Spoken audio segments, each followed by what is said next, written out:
నమస్తే friends, welcome back to our channel చెరుకు thoughts. నేను మీ శ్రీలత. ఇప్పుడు మనం సన్న మురుకులని ఎలా ప్రిపేర్ చేసుకోవాలో చూద్దాం. సేవ్ అంటారు కదా, దాన్ని మనం ఈజీగా టేస్టీగా ఎలా ప్రిపేర్ చేసుకోవాలో చూద్దాం. ఇవి ఒక 2-3 months వరకు కూడా మనం స్టోర్ చేసుకొని పిల్లలకు ఎప్పుడు కావాలంటే అప్పుడు ఇవ్వచ్చండి. ఎంతో టేస్టీ అయిన సన్న మురుకులని మనం ఈజీగా ఇంట్లోనే ఎలా ప్రిపేర్ చేసుకోవాలో చూద్దాం. ఇవి చాలా చాలా టేస్టీగా కూడా ఉంటాయండి. దీనికోసం నేను ఇక్కడ ఒక బౌల్ తీసుకొని 1 కప్పు రైస్ ఫ్లోర్ బియ్యం పిండి తీసుకున్నాను. 1 కప్పు సేమ్ క్వాంటిటీ శనగపిండి కూడా యాడ్ చేసుకొని 1 టీ స్పూన్ కారము, 1 టీ స్పూన్ సాల్ట్ మీరు మీ టేస్ట్కి తగ్గట్టుగా వేసుకోండి. అదేవిధంగా వామ పౌడర్ నేను పౌడర్ చేసి వేసుకున్నానండి. 1/2 టీ స్పూన్ వామ పౌడర్, చిటికెడు పసుపు కూడా యాడ్ చేసుకొని మనం కంప్లీట్ ఈవెన్గా అన్నీ కూడా మనం తీసుకున్నటువంటి ఇంగ్రీడియంట్స్ కలిసేలా కలుపుకుందాం.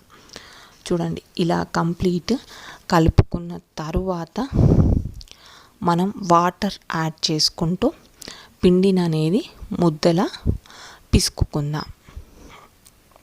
చూడండి, వాటర్ ఒకటేసారి యాడ్ చేయొద్దు, కొన్ని వాటర్గా యాడ్ చేసుకుంటూ మనం ఇలా ముద్దలా రెడీ చేసుకుందాం. చూడండి, మనకి ఇలా పిండి అనేది రెడీ అయిపోయింది. దీన్ని మనం సేవ్ చేసుకుంటే చాలా చాలా బాగా సెట్ అవుతుందండి. బాగా గట్టిగా పిండి అనేది గట్టిగా తీసుకోవద్దు, అదేవిధంగా మరీ మెత్తగా కూడా కాదు, సెమీ సాలిడ్ రూపంలో ఉండాలి. సెమీ సాఫ్ట్గా ఉంటే సరిపోతుంది. చూడండి, మురుకులు చిన్న రంధ్రాలు ఉన్నటువంటి దాన్ని తీసుకొని దానిలోనికి ఇలా పిండిని సెట్ చేసుకొని మనకు హీట్గా ఉన్నటువంటి ఆయిల్లో మనకు కడాయిలోనే ప్యాన్లోనే వేయాలండి. దీన్ని బయట వేసుకొని ప్లేట్లో కానీ జల్లీలో కానీ వేసుకొని ఆయిల్లో వేయొద్దు. డైరెక్ట్ ఆయిల్లోనే మనం ఒత్తుకుంటే సరిపోతుంది. చూడండి, ఇలా ఒకటేసారి కంప్లీట్ ఆయిల్లో ప్యాన్ నిండా ఒత్తుకోవాలండి. కుక్ అయిన తరువాత ఒకసారి టర్న్ చేసుకొని కుక్ చేసుకోవాలి. ఇది సన్నగా ఉంటుంది కాబట్టి కొంచెం మిగతా మురుకులతో కొంచెం ఆయిల్ ఎక్కువగా పీల్చుకుంటుందండి. చూడండి, ఈ కలర్ వచ్చేంత వరకు ఫ్రై చేసుకోవాలి. అదేవిధంగా కంప్లీట్ కూడా మనం ఇదే ప్రాసెస్లో ప్రిపేర్ చేసుకోవాలి. ఇది కాస్త సన్నగా ఉంటుంది కాబట్టి లాస్ట్ ఫ్రై అయ్యేటప్పుడు తొందరగా మాడిపోయే అవకాశం ఉంటుందండి. కాస్త గమనించుకొని మాడిపోక ముందుకే ఇన్ టైంలో తీసుకుంటే ఆయిల్లోంచి సరిపోతుంది.